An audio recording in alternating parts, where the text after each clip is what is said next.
Welcome into the latest edition of ESPN FC Live here on ESPN Plus. I'm Dan Thomas, joined in the studio today by Craig Burley. A lot more from Craig later on in the show as we're reflecting on more failure for Scotland in a major competition. But we kick things off by going to our LA studio because, of course, we're almost to the US Men's Opener in Copa America. And to look ahead to it, here's Seven again. Yes, a very happy studio over here. Venezuela winning yesterday, Mexico winning yesterday. All that's left is for the U.S. to take care of business. Ali Krieger has, of course, replaced Shaka Hislop. Quite the upgrade, gentlemen, no? All right. Take that, Shaka. At least she's awake. It's a low bar. It's a low bar. All right, so let's break into the 11 because it's just been dropped. U.S. taking on Bolivia in about an hour's time in Arlington, Texas, in the heat of Arlington, Texas. Not a lot of surprises in this one, Hurt, but there are two, I think, spots that we had doubts about. Who would be that third midfielder in there with Gio Reyna and Weston McKennie? It's Tyler Adams. And then who would get the start up top? It's Valerian Balogun. What do you make of those two decisions from Greg Berhalter? Well, Arlington's a dome stadium, so I don't think the heat's going to be too much of a factor. But yes, the most important one here, the biggest decision in my eyes, is Tyler Adams. Tyler Adams coming in, we know the fitness issues. He was aching to play. He was on a minutes count last time he was with the Nations League in the semifinal and the final. We know how that ended. He was on a minutes count when he went back to the Premier League at his club team. I don't know if he'll be in a minutes count right now, but it's important to get him going. It's important to get his feet wet. It's important to get your leader back on the field. While Christian Pulisic has been, captaining the ship in his absence, the true leader of this team with the armband is Tyler Adams. He showed it. He showed how invaluable that was at the World Cup. He shows his worth every time he's on the field. You have to get him going. And then number 9, listen, we've been saying for a while, Valerian Balogun's gotten plenty of opportunities to impress with this U.S. men's national team, whether it's the system, whether it's his sharpness, whether it's his form. He's not done it with the U.S. men's national team. The opportunities are running thin. This is a massive opportunity versus what, quite frankly, is one of the worst teams in CONMEBOL, second worst in CONMEBOL World Cup qualifying, 14 goals against, the absolute worst defense you can have in this tournament. He should get himself going, get on the board, get himself some confidence, because I think he's going to desperately need it in this tournament. Ale, you look at that 11. What stands out to you? Yeah, the presence of Tyler Adams, of course, given what Herc is talking about and his importance to this team. Valerian Balogun is a player that, yes, the most score goals, but you look at this group, and there are two players that always stand out for me. Obviously, Christian Pulisic. But I think for Christian Pulisic to even be better than what he has been for this team, Gio Reyna has to be good. If he's good, he's going to attract attention. If he attracts attention, he's good enough to find a pass. Usually, who's on the end, on the receiving end of that pass? Christian Pulisic. And so if the attention shift over to Gio Reyna, that isolates Christian Pulisic in 1v1 situations, gives him more space to operate, and makes him more effective. I think for the United States to achieve the things that they think they can achieve, Pulisic has to play at a high level, but Gio Reyna has to play at a high level as well, because then that gives you a true threat in the attack. Besides the guy that everybody knows is going to try to get on the ball, and that's Christian Pulisic. Gio Reyna has to have an impact on the game. All right, that's plenty of perspective from a couple of number 9s here on this desk. What about a defensive perspective, Ali? What do you got an eye on tonight? Yeah, I think Tim Ream has to keep, Tim Ream and Richards obviously have to keep that solidified. And with Matt Turner behind, they have to keep that triangle organized. They have to keep it consistent and compact. And we know that Robertson and Richards obviously had really good seasons, so hopefully they can carry that, play into this game. But they have to help support Scally, because we know that he, didn't have the best game against Colombia. And now this is a moment where he can come back. He can prove himself. He can build confidence against Bolivia. And they need to find that option as a right back and in him. And so moving forward, he's young, he's talented, maybe he can be a little bit less predictable on the ball, but hopefully with the help of Richards next to him, they can solidify that side on the right-hand side and just keep it consistent, compact, and not allow them to even have an opportunity on goal. I'm shocked that Ali focuses on the right back. I'm shocked, I tell you. Shocked. Joe Scally gets the start tonight. Of course, Serginho Dest out with a long-term injury. For more on the U.S. team, let's welcome in Alexis Nunes. She is out there in the sweltering heat outside of Dallas, Texas. There's been a lot of talk, Alexis, about the ticket prices at this event, the vibes in the stadiums, the crowds. What are you anticipating today as far as the crowd goes for U.S. Bolivia? It's a massive stadium. It's going to be tough to fill.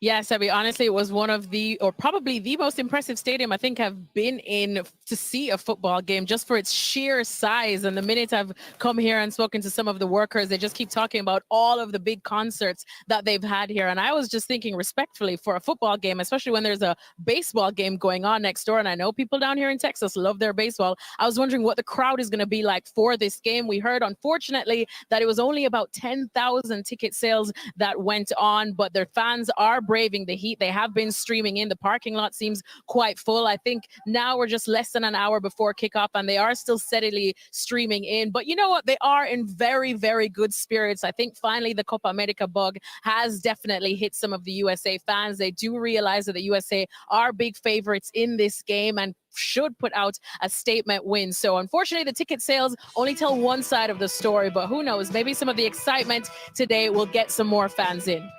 Tough thing about that stadium is you could put 30, 40,000 in there and it still would be pretty cavernous, would look pretty empty, wouldn't it, guys? I'll tell you what it feels like, or it would feel like. It's old school MLS LA Galaxy playing in the Rose Bowl.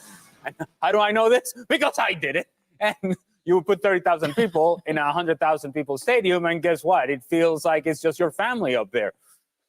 I think you would expect better for the fans of the United States to show up and support this team. But I'll go back to something that we have discussed already leading up to this game. They've had games in soccer-specific stadiums in this country that they haven't been able to fill up. We're talking about 20, 30,000, and they can't get them in there. So to expect that they're going to put 100,000 in this stadium, unrealistic. We spoke about this with why would you put Venezuela versus Ecuador in Santa Clara? It's not going to sell out. It's not going to do well. Move it to Miami. That'll do well. You could have moved this to a different stadium, a different market, and it would have done well. I don't know what the organizers were thinking here.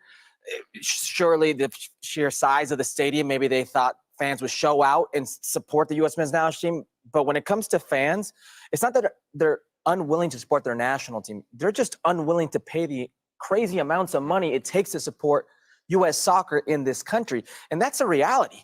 Whether it's the women's game, whether it's the men's game, whether it's Major League Soccer, fans are priced out when it comes to trying to enjoy soccer in this country. But hold on. I get what you're saying, Hurt. But the Mexican fans showed up for Mexico, and they put out the money. They're paying the same ticket prices, right? And so we don't question that Mexico is going to fill the stadium, right? There's one fan base I never questioned about being priced out, and that is the Mexican fan base. Well, okay. Argentina filled out the stadium in Atlanta. Look, we can make the excuses and the reasons and whatever the case may be, and I understand that it's a difficult sell, the United States against Bolivia. I totally get it. But it's not just because the fans are being priced out. That's not the only reason as to why the United States are unable to fill out a stadium. What have we said frequently? Fans love a winner. Right. Yeah, well, that helps. You will be filling that helps. Let's bring it back to the game itself because we still have Alexis out there in Arlington, Texas. Alexis, you've been around this team for the last week or so. They're obviously massive favorites in this game over Bolivia. What are the guys saying about their approach to the matchup? Yes, Abby, you know what? You just said it perfectly right there. Fans love a winner, and they love a big winner, especially here in the U.S. And I'm talking about goleadas. That's exactly what the fans want to see. And when we spoke to Tim Ream just yesterday, he said what the USA need to do in this game against Bolivia is to dictate the tempo. They have to impose their style on Bolivia from the very first whistle and keep that intensity like they did against Brazil straight until the final whistle, because that's this aggressive style that I keep telling you, Christian Pulisic has been telling me that's what he wants the identity of this U.S. men's national team to be, and they need to constantly show that. And you know, Herc pointed it out. This is not a very good Bolivia team. They lost all of their, friendlies going into this one, to Mexico, to Ecuador, as well as Colombia, and they lost it comfortably. It's been over 20 years since Bolivia has even beaten the USA, and the USA managed to score 7 goals in just their last 2 games against Bolivia. So this is the perfect match for them to put out what we keep talking about, a statement win to show what the USA really wants to do in this game, the statement win that all these players keep talking about. They want this aggressive style. They want to play positive football. This is the perfect game for it. So they've talked the talk, now they have to walk the walk, and this is a perfect game to do it before the bigger challenges come in Panama and, of course, Uruguay in the final group game. What's your expectation, Eric? What kind of number should they be putting up against Bolivia? +2.5. You know, 3 goals. That should be a comfortable win for the U.S. men's national team. I understand there are no comfortable games when it comes to playing South American competition. Bolivia will be a physical, intense test. But you look at that roster and where these players play, the majority, 20 plus of them play in the domestic league for Bolivar, the strongest, always ready. You know, those are the 3 teams where they play and they have their first division experience. They don't have the wealth of players across the top 5 leagues like the U.S. men's national team. You're playing at home, regardless of what that crowd will or will not look like. You are the better team. You are in the better moment. You have the better players. You're at home. It should be a comfortable win, and it needs to be a comfortable win. It really needs to be a comfortable win, because anything less for this U.S. men's national team compromises that mentality, compromises that confidence going forward into what will be a stiffer test in Panama. And then an even stiffer test in Uruguay. You need to set the tone. A statement win tonight. How important is that first game of a major international tournament getting off on the right foot? It's the most important, because it sets you up for the rest of the tournament, and it builds confidence within the squad and motivation to want to continue that into the next games and apply what this game is to the next rounds. And I think that if they want to prove a point, and this is a good look before the World Cup 2026 to see what kind of team they want to be. And if they do want fans in the seats, they have to start winning, and they have to start backing it, and they have to start playing with confidence and an identity that they're all talking about. And now they have to apply that to the game. And this is the most important game for them in the tournament. Sounds like a lot of people are expecting a blowout here. Ale, is that fair? Yeah, I think it is fair. Bolivia are very poor.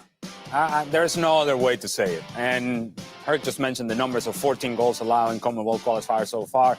They can't defend. It's not a team that attacks very well. Their biggest threat is no longer playing the game. Marcelo Moreno Martins, he's sitting on the couch somewhere. The truth of the matter is that Bolivia just don't have the talent personnel to be able to compete at the highest level possible. So if I'm the United States, I look at this as an opportunity to play a thorough, dominant game.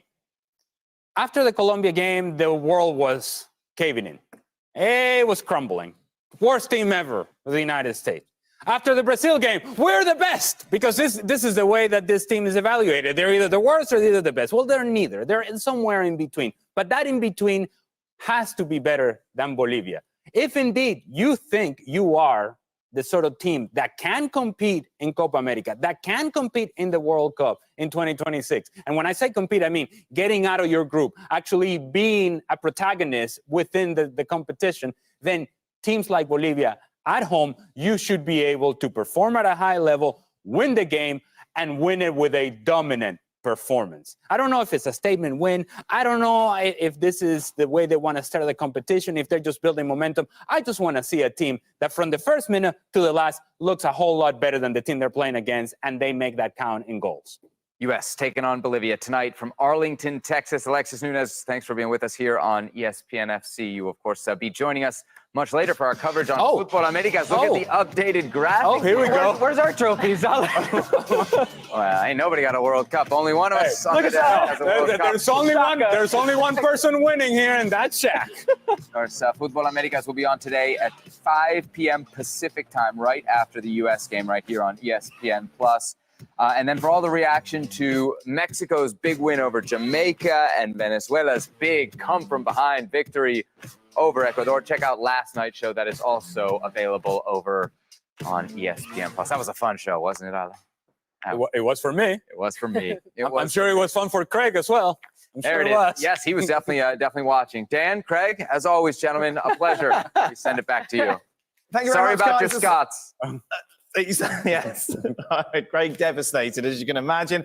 As we saw, of course, the conclusion of the first group today of the Euros. We're into the third round of matches. Germany and Switzerland knew they were pretty much safe going into their tie. It would finish 1-1. Elsewhere, Hungary needed to score a lot of goals to beat Scotland. They scored 1 in the end. Scotland scored 0. Scotland then end bottom of the group. For more on this, Frank Leboeuf is with us, Gab Marcotti as well. Before we get to the Scotch, let's talk about Switzerland again. No. Did you want? Can I just, before we just get to the Scotch, I must say we had Don Hutchison in the studio for 10 days to 2 weeks. He's gone now. He's gone somewhere else. Yes, yep. He's frantic. Before we get to there was a big decision in that game, which we'll get to. But he texted me, as I told you, with the common phrase for Scotland when they go out to one of these tournaments, as per usual.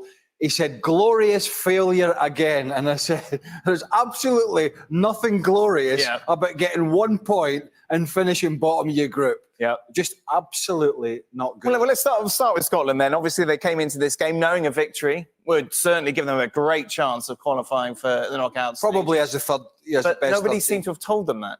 Well, they're just not good enough. And you know, they had a frantic end to the game when there was 10 minutes of injury time minimum for the Hungarian lad who went down with it. Looked like a terrible head knock, and the medics were really frantically working on that fella, and they took him away. And hopefully he's going to be fine. But it added all this injury time on at the end, the minimum of 10 minutes. And it was like Scotland, the Scottish team went, 10 minutes left, I think we'll have a go. And it was all just too late, and then the game became so open. And obviously Hungary got a goal on one of the counter-attacks from Scotland's break. But, you know, Stevie Clarke will come in for a power of criticism, as most managers do from local media in their own country. But this, and I've been saying this for a while, when you go to these major tournaments with a limited team against some of the better countries, and Hungary are not one of them, but Switzerland are decent and Germany are decent. When you go into these tournaments against these kind of countries with a limited squad, it's difficult. You can chop and change and do what you want, and you may get a rub of the green and you may get a little bit of luck. And yes, they had nearly 60% possession, but those shots on goal never really came, or those shots at goal never really came until sort of 75, 80, 90 minutes onwards. So, you know, quite frankly, there were two sides that are absolutely bang average, Scotland and Hungary. And unfortunately, from a Scottish perspective, they're bottom of the group, but that's the level done. Yeah, that was it. That kind of showed up throughout much of this game, wasn't it, Frank? Really lacked any sort of quality. Yeah, that was lacking quality for sure. And the best example is the last action. We see so many mistakes. The chance for Scotland to score a goal. There is a chest control. He can shoot maybe a little bit earlier. And there is a counter-attack. There are two defensive mistakes. At the end of the day, even the control from the Hungarian player was on the right side is missed. And he managed to cross, and there is that goal. But everything is poor. Everything in terms of quality is poor, and he ends up with a fantastic end of suspense for Hungary. But I was really into the game when the player got injured, the Hungarian player, and I really hope, as Craig said, that is fine. But otherwise, that was so poor. And we are talking about Euro. We are talking of the best, and we all know that if the Hungary go through, they have no chance to get the quarterfinal. It's impossible. They're too limited, like Scotland is. That I have sympathy for Steve Clarke, because I know he works hard. He's my former teammate. He always gave everything and 100% for football, and he loves it, and he has so much knowledge. But the squad that he has is very limited.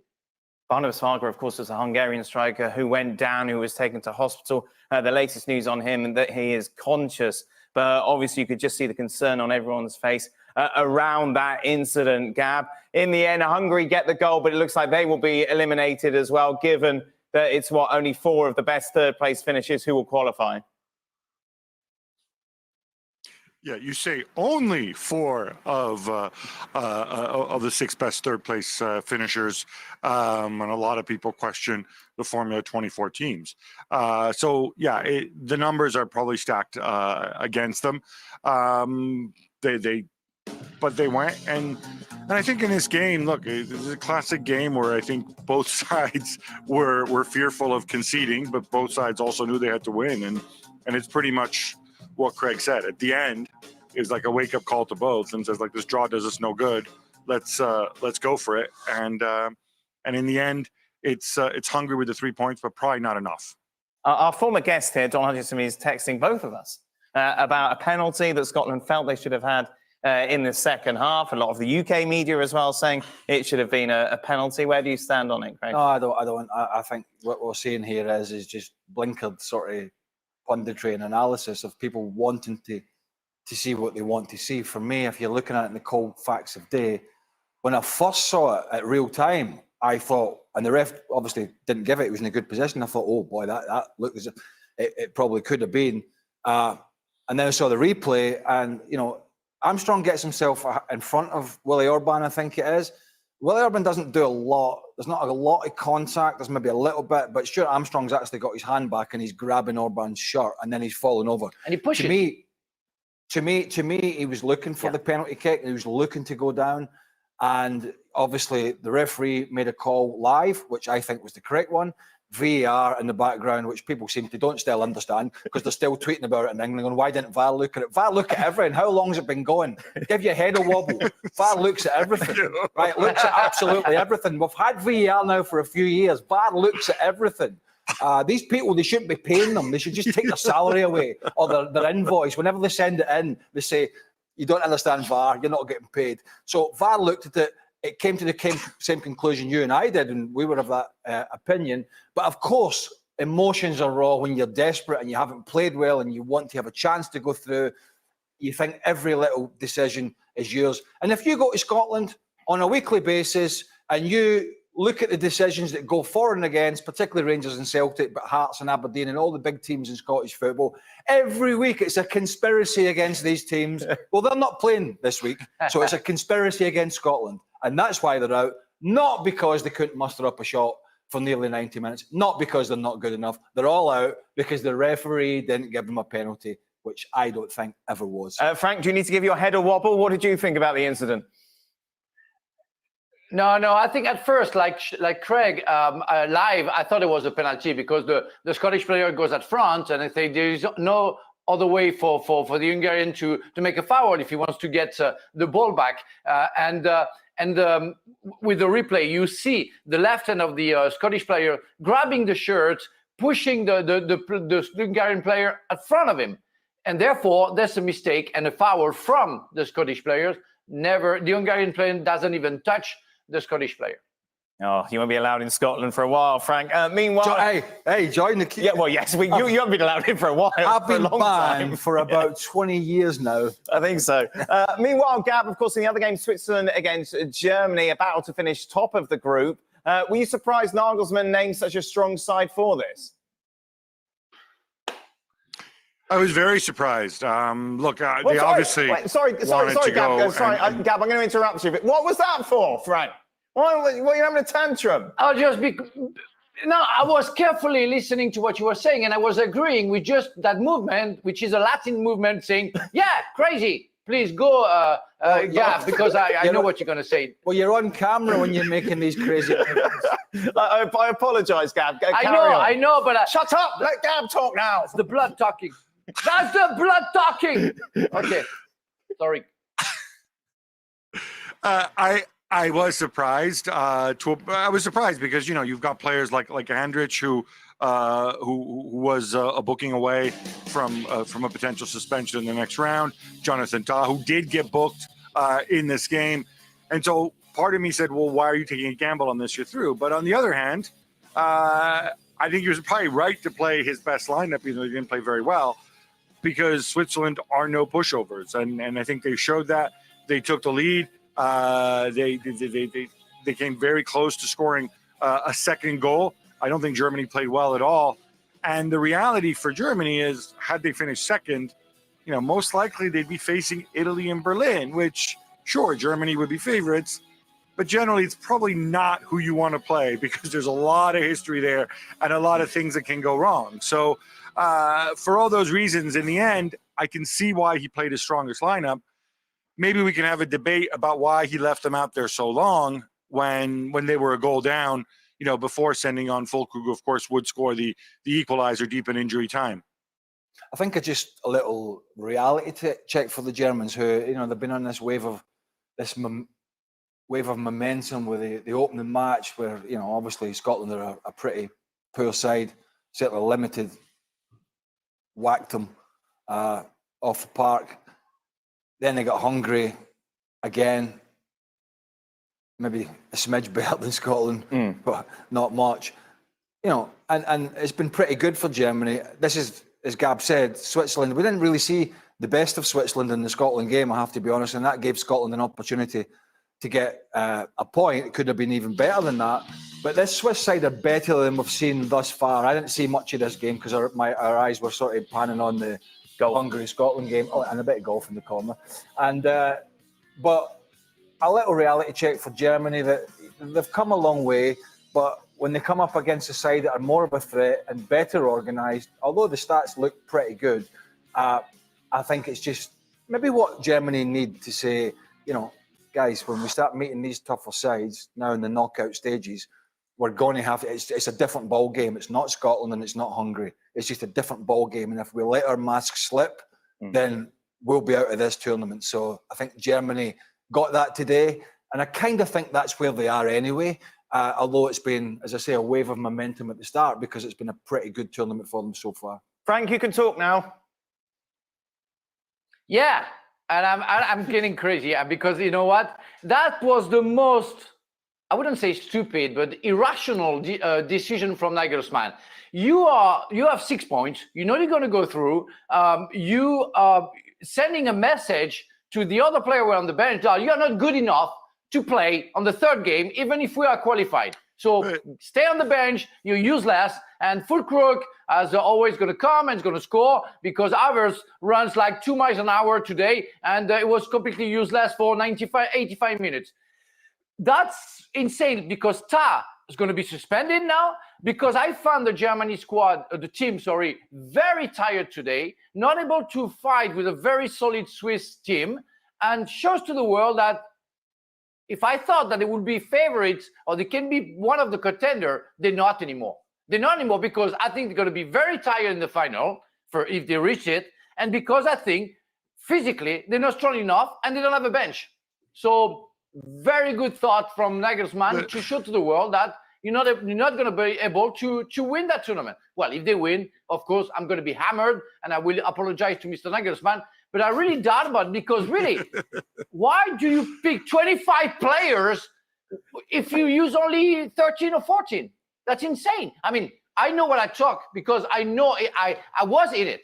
I played the third game against Denmark in '98, and that was the most difficult game because we played before South Africa and Saudi Arabia. But Aimé Jacquet didn't hesitate to change 10 players almost in the third game. And we did also in the European Championship against the Netherlands, the third game, and we lost it.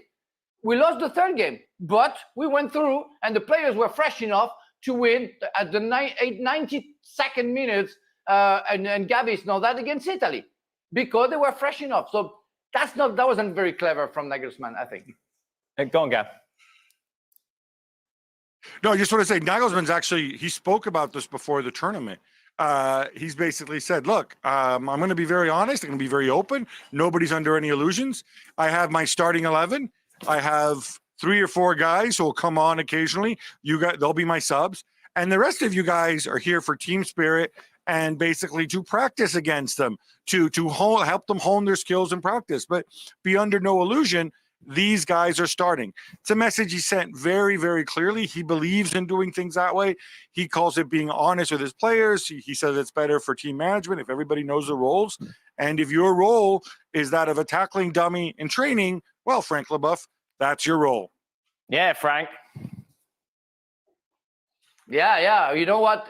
Who scored the goal? Ram from the cross to Fulkrug, and not Mittelstadt and Havertz. So you better believe that you will have to change your mind, Mr. Nagelsmann, because you are wrong. And the history of the world showed that in so many ways and so many times. So I think he's wrong. Well, if you win the Euro, I would say that I'm wrong. Just a reminder for more on what's going on in the Euros, be sure to check out the latest edition of the Gav and Jules podcast, of course, both based in the host country. You can catch up with all their adventures. The latest one will drop on Monday. Right then, to Monday, then we'll see the conclusion of Group B. Spain are already through. They are fine, aren't they? Meanwhile, Croatia taking on Italy in a winner-takes-all battle. Spain taking on Albania. Frank and Gab still with us. If you take a look at the odds, who's going to get the victory? Croatia 2-1, Italy 5-4 draw, which would be good for Italy 11-5. Frank and Gab. Gab, I want to start with you. What's the feeling amongst the Italians going into this game, given all the criticism off the back of that defeat against Spain? Well, the feeling outwardly is actually pretty negative in the sense that, maybe we weren't as good as we thought we were after the Albania game. And maybe, we need more control in the middle of the park. Maybe some players just physically aren't there, which is why, the big buzz today was that Jorginho might be dropped for Nicolo Fagioli from Juventus, who, of course, is very well rested, given that he didn't play football at all during the 8 months that he was banned for betting on the game. And so they're going to try that approach. I think what's going to be really, really interesting for me to see is Spalletti's made a big deal out of identity, out of Italy wanting to keep the ball in possession, about wanting to build from the back. And, they did try to do that against Spain, and they got hammered because they couldn't handle the press. Do you try to do that again against Croatia, who are a team that have a lot of ballers in midfield, from obviously Brozovic to Kovacic to that Luka Modric guy? Or do you play a little bit differently? And it's going to be interesting to see, whether he's, depending on your viewpoint, stubborn or true to himself and says, no, we're going to impose ourselves just like we did against Albania. We can do it against Croatia, even though they paid a stiff price for it against Spain. Other point I would add is Italy have played Croatia 8 times in their history and have never beaten them. Wow. It's 3 wins and 5 draws in those 8 games. So if you believe this stuff matters, not looking too good. What's your prediction then, Gab? I think Italy do get the job done. A draw, I think, would be enough to finish second. Having said all that, unless, of course, no, actually, even if Albania beats Spain, then a draw is still enough for second place. And guess what? While I like to root against Germany, that late German goal means that Italy, if they finish second, as is likely, will not be playing Germany here in Berlin come next week. And I'm kind of psyched about that. And I think the Germans are kind of psyched about that too. Yeah, the Germans, with that late equaliser, will now place the second place side in the England group. That, of course, will come to the conclusion on Tuesday. Just a reminder how things stand. Within Group C, England sitting top. They take on Slovenia in the final round of matches. Meanwhile, it's Denmark against Serbia. All of those teams still with a very good chance of qualifying for the knockout stages. With England, of course, a lot of criticism, despite the fact they're unbeaten after 2 matches. Criticism including some former England internationals, the likes of Gary Lineker. Harry Kane was asked how he feels about the criticism from the likes of Lineker. Look, I think it's always, I'd never want to be disrespectful to any player, especially a player who's worn the shirt and knows what it's like to play for England. But of course, I think what maybe ex-players or ex-players who are pundits now have got to realise is that it's very hard not to listen to it now, especially for some players who are not used to it or some players who are new to the environment. So, I always feel like they have a responsibility. I know they've got to be honest and give their opinion, but also they have a responsibility of being an ex-player, an ex-England player that a lot of players looked up to, that people do care about what they say and people do listen to them. So, like I touched on, everyone's got their opinion, but the bottom line is we haven't won nothing as a nation for a long, long time. And, a lot of these players were part of that as well, and they know how tough it is. So it's not digging anyone out, but it's just the reality that, they do know that it's tough to play in these major tournaments and tough to play for England. But yeah, look, I'd never disrespect any ex-player.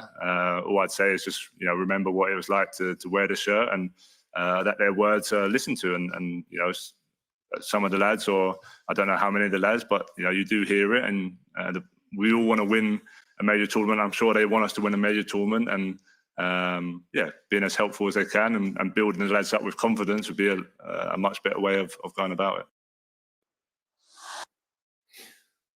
So the players hear it, so we all just have to pack the job in. Redundancies all round, because Harry Kane and his soft mates can hear the criticism.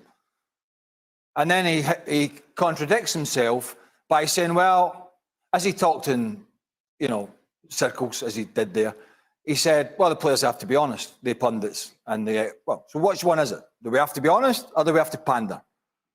He could have really simplified this for himself as well, if it matters, and it clearly does, because he's a bit sensitive, and so are some of his buddies. By coming out, if he had any brains to operate within the media, and he was asked a question about Gary Lineker or whoever it was making comments, he could have said, it's part of the job. It is what it is. We move on. You play in big tournaments, you play for your country, you get criticised.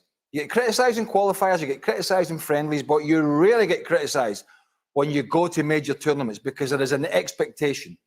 And if Harry Kane and his buddies that read and listen, because we never read anything back in the day, we were oblivious to any criticism, we couldn't read, it was newspapers. We couldn't see if any criticism coming our way, none whatsoever. So it's all changed now, it never happened before. And come on, get over it. You asked Frank Leboeuf playing for France, a tournament, a team with the utmost of expectations. If they have a bad performance, and they've had many good ones, if they have a bad performance with the expectations on the French players, they get absolutely pummeled by the writers, by the TV, and by the former players. You understand it and you know it when you go into this job.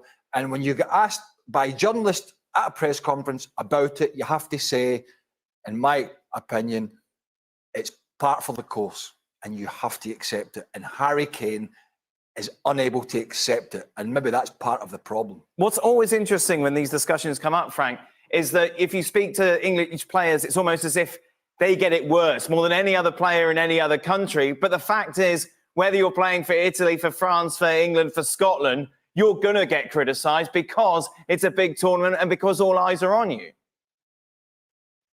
Exactly. Everybody is been treating the same way in any country you are playing for, and that's what it is. And it's part of the job, as Craig said. Well, I wasn't reading newspapers because after 2 years as a professional, I understood that it didn't serve me. I knew when I was good and I knew when I was bad. I didn't need the journalist or the pundit to explain to me what I had to do and how I was playing good or not. And but I have just one message. We shouldn't forget as pundits that football is a beautiful thing, that we still have food on our plate because we are talking about that. So to destroy it, to be resentful and sometimes bitter by some players who didn't get anything from there, it doesn't serve the football. So it's always, you have to manage everything. I mean, smashing England from Gary Lineker, maybe he's legit for that. I didn't know what he said. I didn't read what he said about the English team. But you have to pay attention to the football. Don't go over it. Be fair. Say what you have to do because it's your job. But just think about the football. Why is it, Gab, that England players sell the fact that this shirt is heavier than other international teams? So I think there is a power to popular media, or there was historically back into the day. There was a very negative atmosphere around the national team. I mean, look, a lot of players have spoken of it, from the Gerrard, Beckham, Lampard generation. Some players saying about how they didn't like playing for England. But all of that has changed. And I think this is why I think Kane's words made so little sense to me. This England team, as a group of players, they haven't received a lot of criticism, and they haven't received a lot of criticism because they've done themselves proud, reaching the semifinals of a World Cup, outplaying France, arguably in the last World Cup, reaching the finals and losing on penalties. They've achieved more than any group of England players in the past. And as a result, they've gotten less criticism, actually, I would say, than most of the England players in the past. And I don't doubt that there are some England players who, it's almost like in a fraternity where you get hazed when you join, and then, later on you're in the fraternity, so you haze the new guys when they're coming in. Maybe there's some element of that with some players. But in reality, and it's partly because, actually, for all the criticism that Southgate gets, one of the positives is he's actually been generally very honest, and he's been very open. He's created a good climate around the team, and they've achieved good results. So to come out and say something like that, it really strikes me as odd coming from Kane, because it's nothing like what previous England teams had to go through. And I think he should be proud of what England as a group have achieved to this stage. And what he shouldn't do ever is imply that ex-players, because they played for England, should get behind the team. No, if they're in the media, if they're now pundits, they should be honest, and they shouldn't think about the fact that, oh, I was once an England player. I don't want people to go through what I went through. No, that if they do that, they're not doing their job honestly. More of a preview ahead of England's game on Tuesday on tomorrow's show. Plus, of course, we'll be reflecting on Italy against Croatia, Spain in action as well as they take on Albania.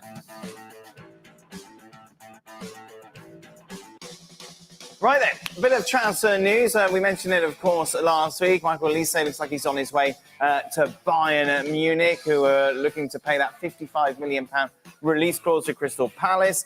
Chelsea are in the hunt, Manchester United as well. But it looks like it is the Bundesliga will be heading. A great player, Gab, great addition to the squad. But when you look at this Bayern Munich squad, you weren't thinking, wow, what they need is more attackers.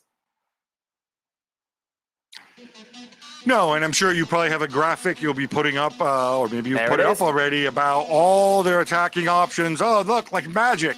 But I think the reality is, if you take a closer look at that group, right, you're talking about those names really to fill 4 slots. Well, then go through it a little bit, and you've got Thomas Muller, who, let's face it, is 34. He's going to be 35 next season. He's got a year left. You've got Leroy Sané and Serge Gnabry, both contracts expiring in 2025. I don't think it's that easy to make a call. I don't think Bayern are actually going to keep both of them for the simple reason that one of them's always injured and the other one's really inconsistent. You've got Kingsley Coman, another sort of long-term injury concern. You have Harry Kane, now in his 30s. At some point, you got to think succession. You've got Matthijs Tel, great player, but he's still a kid. Did he show you enough last season? So you put all those things together, and I can see why, especially if they think it's going to take Olise maybe 6 months to a year to fully adapt. Brian Zaragoza, different thing. I think that experiment might have come and gone. I think he's going somewhere else. So when you dig a little bit in there, I don't know there's really that many guys that the club are saying, yeah, we're really counting on them. I've just got visions of Harry Kane now saying to Karl-Heinz Rummenigge, just get behind us. When we finish 45 points behind Leverkusen, support us. That's what we want, a cheerleader. We just don't criticise. No, but yeah, that's it's an interesting move. Great move for the young man, potentially. Big pressure on him. Gab's right. There's been some inconsistencies within these forward positions, these wide positions. If you think back a couple of years, it was Hudson-Odoi was going there for 30 million from Chelsea in his career. That move never happened in his career, sort of has spluttered along. But for young Olise, yeah, I mean, going in, Sané has been so hot and cold.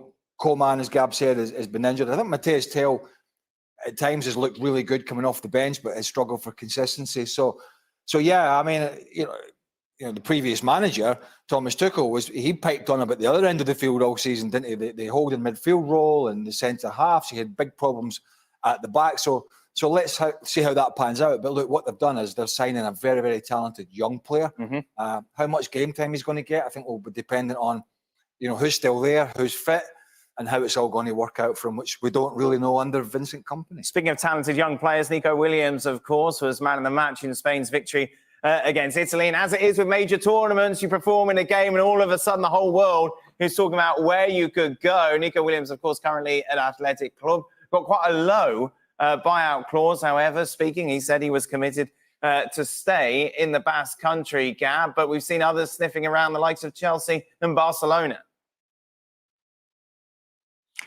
Yeah, so it's funny because he came out and he said something along the lines of, well, I'm not thinking about that. I just recently signed a new contract. Yeah, a new contract with, 55, 60 million buyout clause. If you're not thinking about leaving, why have your agent put that buyout clause in the contract? I think those two teams that get mentioned, Barcelona and Chelsea, let's face it, those are the two teams that always get mentioned. They also seem to me like two teams that have an abundance of wingers at their disposal. And also two teams that I think have some profit and sustainability regulation or equivalent issues. So to me, this smacks a little bit of the people look after him, seeing what the interest is out there, seeing what the possibilities are, Never hurts to link Chelsea and Barcelona to you, and then see if something else comes out of the woodwork. There's no question. He's a phenomenal talent. Maybe he won't be playing every game as well as he did against Italy, but he's got time on his side, and he might decide, look, I want another year at Athletic Bilbao, grow a little bit, and then I could really go and pick my slot, because there's no question he's worth more than his buyout clause. Can I slightly digress into some dangerous ground here with Gab? Oh no! It's financial fair play and but we don't need to. Look, no, but it won't take long. But he mentioned profit. Scotland are out, but you need to drag everyone else down. No, because Gab mentioned profit and sustainability. Is there any truth? And I just want to know this. It's not anything to do with the Euros, but as we're talking about Chelsea and other teams, is there any truth in the rumours, Gab, that these clubs, some of these clubs in the Premier League, are buying and selling these basically youth team players to each other for inflated prices to try and get round these profit and sustainability rules? Well, I mean, if that is what they're doing, they would say, well, we're applying, we're playing within the rules. We're sticking to the rule of the game. What you're talking about is obviously something along the lines of the Juventus scandal. To my knowledge, that hasn't actually happened among Premier League clubs. People are flipping out over the fact that, Kellyman, who's hardly played, all of a sudden moves to Chelsea or is on the process of moving to Chelsea for 18 million. And that obviously helps the books. Now, if somebody from Chelsea were to move the other way for the same amount of money, or even for that amount of money plus, say, 17 million, like maybe Ian Matson, then might people raise a stink about it? And I think what we saw in the Juventus case and elsewhere, if you're talking transfer values, those are subjective, and it's really hard to prove one way or the other. In Juventus's case, they actually, had notes and phone conversation, and they tap people's phones where they're saying, yeah, let's inflate the value. I mean, I'm paraphrasing here, but yes, let's inflate the value so we can, and do the swap so we can do this and that.